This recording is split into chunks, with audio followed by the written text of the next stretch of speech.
औज़ुबिल्लाहि बिस्मिल्लाहिर्रहमानिर्रहीम।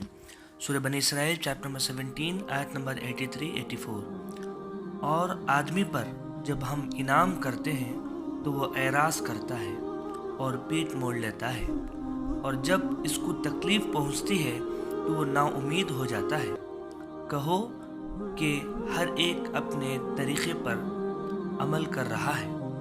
अब तुम्हारा रब भी बेहतर जानता है कि कौन ज़्यादा ठीक रास्ते पर है। इस कुरान की आयत में अल्लाह सुब्हानहू व तआला इंसान की मेंटालिटी के ताल्लुक़ से बता रहा है कि जब अल्लाह सुब्हानहू व तआला इसको इनामात देता है, माल के ज़रिए से, औलाद के ज़रिए से, बिज़नेस को डेवलप कराता है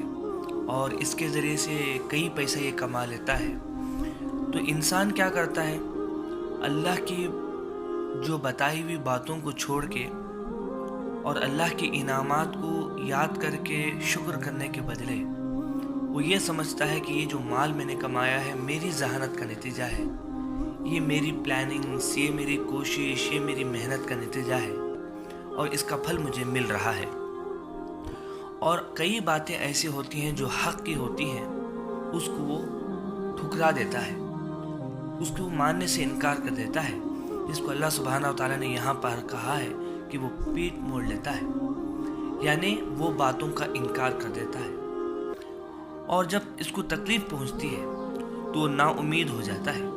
थोड़ा सा खुदा न खास्ता जो है अल्लाह इम्तिहान के तौर पर उसको अगर बिज़नेस में लॉस करा देता है या उसके गुनाहों की या गलती की वजह से बिज़नेस में लॉस हो जाता है तो वो बिल्कुल नाउमीद हो जाता है। ऐसे हमारी ज़िंदगी में कई लोग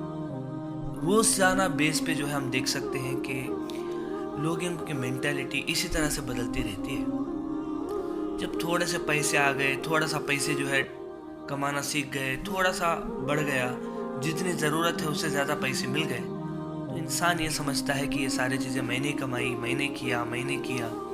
ये सारी चीज़ें मेरे टैलेंट का नतीजा है। मैंने जो है यहाँ पर पढ़ाई की और इनसे मैंने बिज़नेस किया और इसकी वजह से मैं जो है बिज़नेस में आगे बढ़ गया। जब अल्लाह सुब्हानहू व तआला इससे थोड़ा सा उसकी इम्तिहान के लिए बिज़नेस को वापस ले लेता है या नुकसान कराता है, तो सडनली जो है वो क्या होता है, अल्लाह से भी नाउमीद हो जाता है और उल्टा जो है वो अल्लाह को बकने लगता है कि अल्लाह को मैं ही मिला गया, कि मेरी जो है वो बिज़नेस लॉस हो गया, क्या एग्ज़ाम में मैं ही मिला क्या फ़ेल होने के लिए, यानी अल्लाह से नाउमीद हो जाता है। ये दो किस्म के लोग हैं दुनिया के अंदर। अल्लाह सुब्हानहू व तआला दोनों के बारे में यहाँ पर फरमाया है और अल्लाह फरमाता है कि कहो कि हर एक अपने तरीक़े पर अमल कर रहा है। असल में क्या है ना कि ये सारी चीज़ें जो सोच होती है, अल्लाह ने यहाँ पर जो कुरान की आयत में जो बात बताई है वो है शाकिला। शाकिला के माने एक ऐसा नुक्ता नज़रिया होता है जो इंसान अपनी नॉलेज और अपने अतराफ़ की एक्सपीरियंस और के लिहाज से वो एक माइंड सेट बनता है इंसान का। अगर समझो कि एक शख्स है, उसके अतराफ़ में सारे लोग ऐसे ही हैं जो हर वक्त मैं करते रहते हैं और हर वक्त ये कहते हैं कि